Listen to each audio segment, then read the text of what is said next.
from ABC Eyewitness News.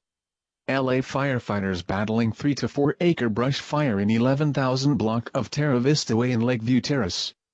Also, Fresh Easy recalling its F&E brand bagged washed spinach due to listeria fears.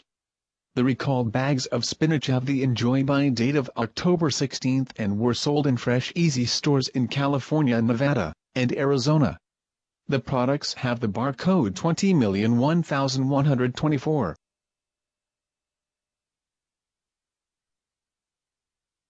A recent article in the New York Observer highlights the ongoing challenge Occupy Wall Street faces in preventing the New York Police Department, NYPD, and perhaps FBI infiltrators from creating acts of violence that will turn the nation against the movement. Mayor Bloomberg and the FBI know that nothing will change the mood of support for Occupy Wall Street faster than having them portrayed as a violent mob. So, there have been ongoing incidents of what appear to be provocations by the police or infiltrators to create an image of an unruly group of lawbreakers. Just remember the Brooklyn Bridge incident for one. A report of a plane down near Navy Pier turned out to be mistaken, a Chicago police spokesman said. Chicago Fire and Police Department emergency crews responded to a possible plane accident off Navy Pier, at approximately 1600 East Grand Avenue, about 4:20 p.m. At 5:04 p.m., officials decided that the report was not a bona fide incident, said Chicago Police News Affairs Officer Dept. Derren Brown returns with The Experiments, a brand new 4-part series. Each standalone episode asks and answers a single question, featuring the inventive and jaw-dropping Derren Brown mixture of stunts, suggestions and thought-provoking entertainment. These elements are combined with supposed tried and tested psychological experiments to illustrate how easily our behavior can be manipulated. In The Assassin, the first show in the series, Derren Brown investigates hypnosis and asks if someone could be hypnotized into killing a celebrity. Is this really possible? Of course it is, but also, perhaps, too, being employed here are certain techniques upon the audience as well. In the nation's capital, crime does pay for defense contractors. The Department of Defense has admitted that it has rewarded hundreds of companies convicted of fraud with new deals that totaled more than $1.1 trillion.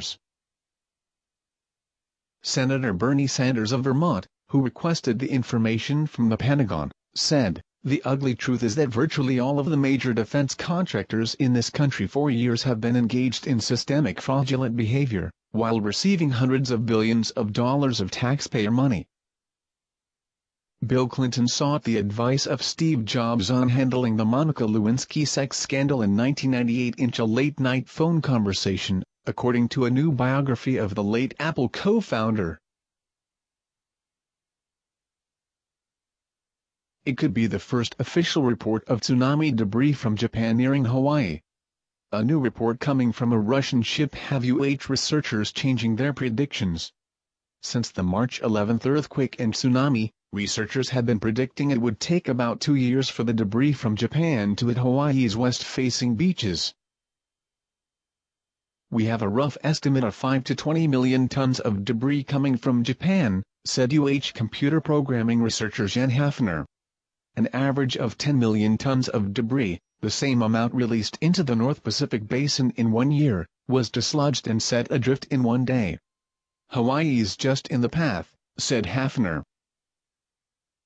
Hafner and researchers predict the first wave of tsunami debris will hit Midway Atoll by this winter, then Hawaii in less than 2 years.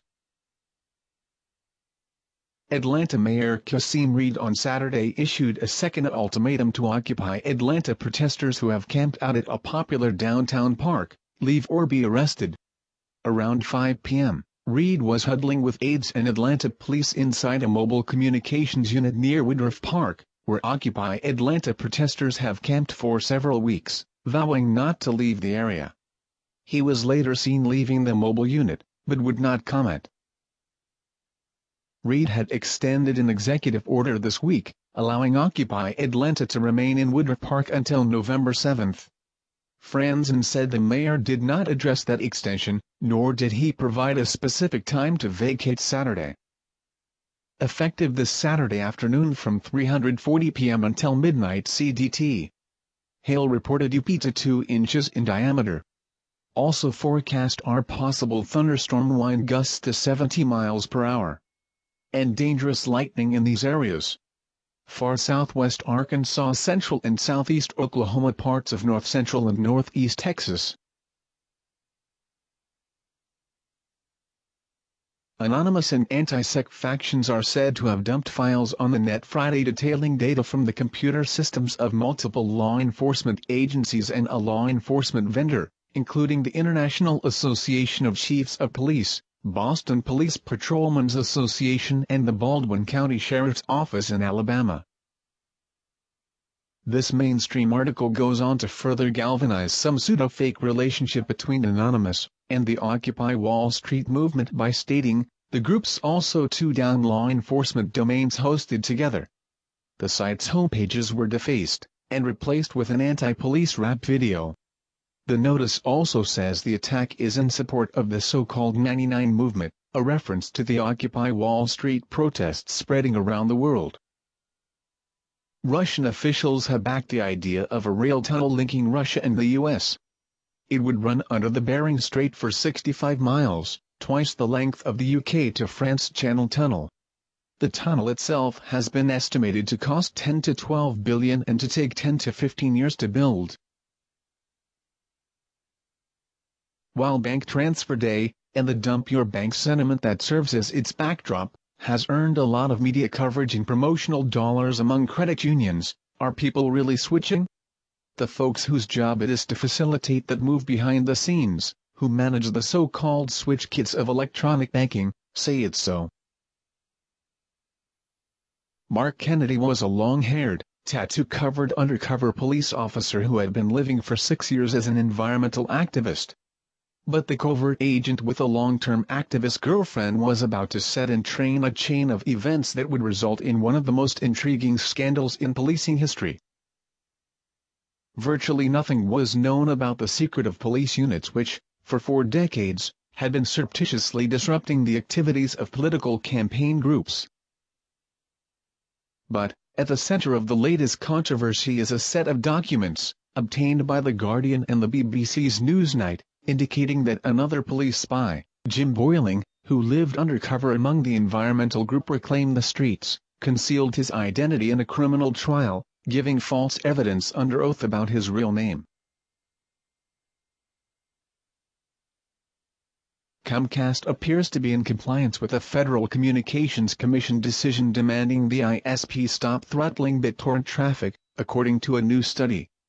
A study this week by the Measurement Lab, first reported by Torrent Freak, verifies for the first time that Comcast has virtually stopped its throttling practices in the wake of the FCC's order, which concluded that Philadelphia-based Comcast breached so-called net neutrality rules. A federal appeals court, however, said the FCC overstepped its authority, and the issue is tied up in the courts after the FCC introduced a new net neutrality plan.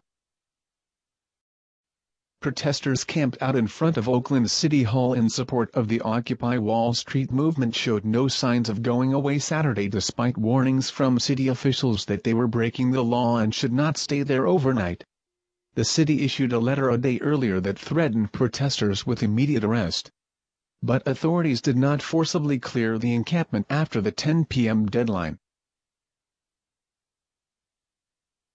The Fourth Amendment strictly prohibits warrantless intrusions into private homes and the Constitution's protections apply to both citizens and non-citizens alike. In the absence of a judicially authorized warrant, there must be voluntary and knowing consent. ICE officers forcing themselves into someone's home does not constitute consent.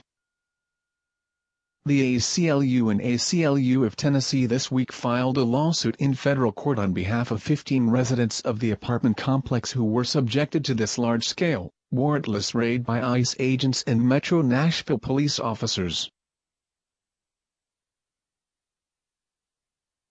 A dispute has broken out between News Corporation-owned Fox Networks and DirecTV Group, the largest U.S. satellite TV provider, over carriage fees that could potentially lead to DirecTV pulling the plug on Fox channels from November 1. Fox are currently asking our customers to pay 40% more for the exact same Fox channels that they already receive, and that is simply unfair and unwarranted, DirecTV said in a statement. "We, here, at Get In It for Truth, think that Fox and DirecTV are both unfair and unwarranted.